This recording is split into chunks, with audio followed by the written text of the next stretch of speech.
నమస్కారం అండి. ఉన్నతి బానే ఉందా? ముందు కంటే పర్వాలేదు. లేదు మమ్మీ, ఉన్నతి ఏం బాలేదు. ఏంటి, తను పడుకోలేదా ఏంటి? బహుశా 2-3 కొనుక్కులు తీసుంటుందంతే. కళ్ళు మూసుకున్నా సరే తన బేబీతోనే మాట్లాడుతూ ఉంటుంది. ఏదో బేబీ ఇంకా తన దగ్గర ఉన్నట్లు. స్లీపింగ్ పిల్స్ కూడా ట్రై చేశాం, కానీ ఏది పనిచేయట్లేదు. నువ్వు చూస్తున్నావా రాగా? ఏ మనిషి అయితే నా కూతుర్ని ఎంత బాధ పెట్టిందో నేను తనని ఎలా క్షమించగలను?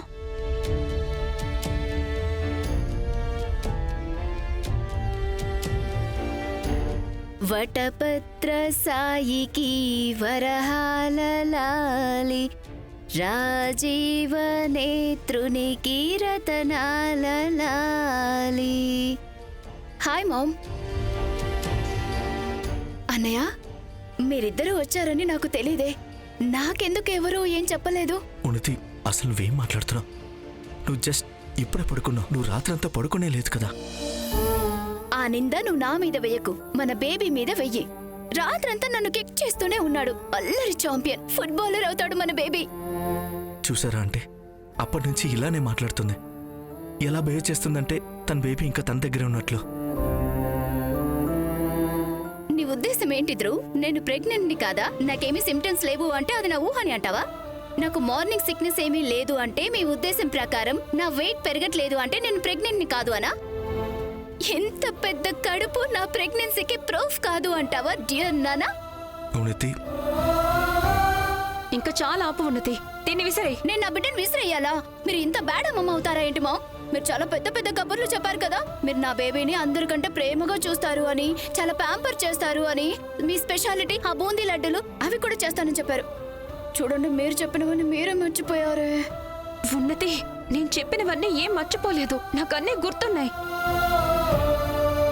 కానీ నువ్వు మర్చిపోతున్నావు. ఇది క్వశ్చన్, బేబీ కాదున్నది. No mom. అనయ్య చూడు మామ్ ఏం చేస్తున్నారు. అసలు అసలు మీరేం చేస్తున్నారు మామ్? నేను నిన్ను స్పృహలోకి తీసుకొస్తున్నాను ఉన్నది. దీని నుంచి బయటికి రా.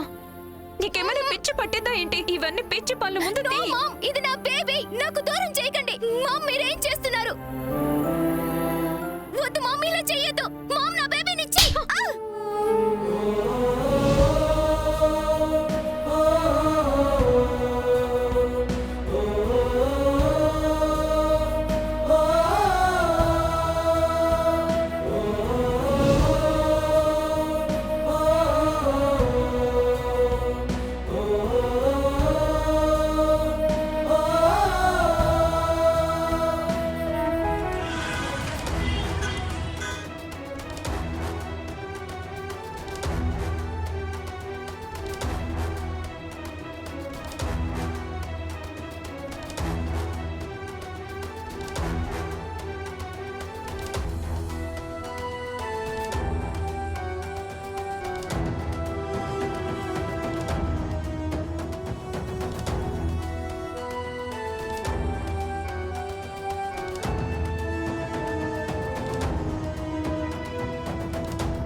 చూస్తున్నావా పూర్ణిమ, ఈ ఆడవాళ్ళందరూ కూడా నీలాగే గొడ్రాళ్ళు.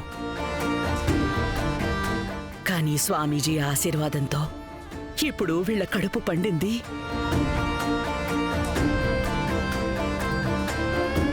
రా కూర్చో.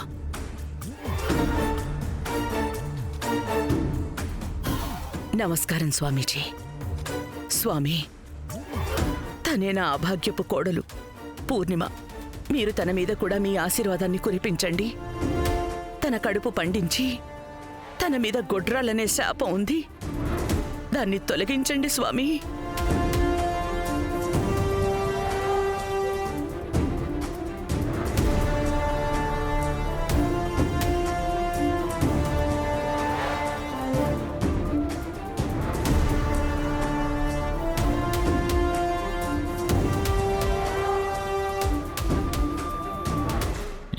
2 గంటల పాటు నా దగ్గర వదిలేసి వెళ్ళండి. అలాగే. సంపూర్ణ విధి విధానంతో పాటు ఒక ప్రత్యేకమైన పూజ చేయాల్సి ఉంటుంది. తదనంతరమే మనసులో ఉన్న కోరికలు నెరవేరుతాయి. తనని సాయంకాలం వచ్చి తీసుకెళ్ళండి. కళ్యాణమస్తు. కోటి నమస్కారాలు స్వామీజీ.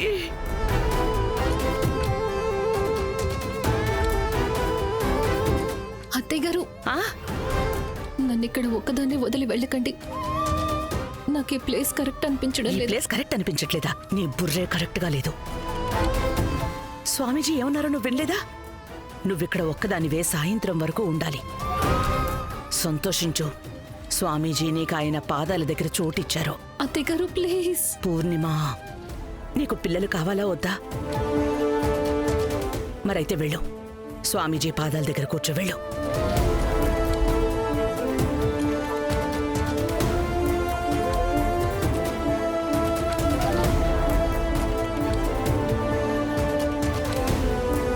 పద. అది కాదు, నా మాట వినండి. ఆశీర్వాదం కోసం తయారవ్వాలి.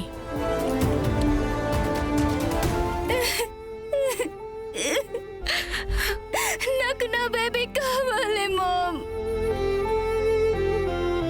నేను రేఖ వదినని ఎందుకు నమ్మన్నాను? నేను రేఖ వదినని ఎందుకు నమ్మాను? ఎందుకంటే నాకు తెలుసు తనకి నేనంటే అస్సలు ఇష్టం లేదని. అందరూ కలిసి ఉండాలి అనుకోవడమే నేను చేసిన తప్పు మామ్. నాకు నా బేబీ కావాలి మామ్. మామ్, నాకు నా బేబీ కావాలి. రేఖ వదిన అస్సలు మంచిది కాదు మామ్. ఆవిడ నాకు ఎందుకు ఇంత అన్యాయం చేశారు? ఎందుకు మామ్?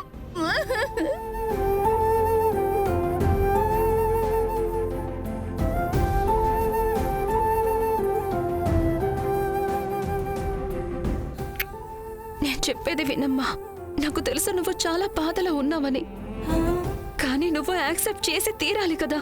ఇప్పుడు ఇంకా నీ బిడ్డ ప్రాణాలతో లేదని. అంతా బానే ఉంటుంది ఉన్నతి. ఈనాటి బాధని రానున్న నీ సుఖ సంతోషాలకి అడ్డుగోడగా రానివ్వకు. రాగా, ధ్రువ్, ఉన్నతిని తీసుకెళ్ళండి.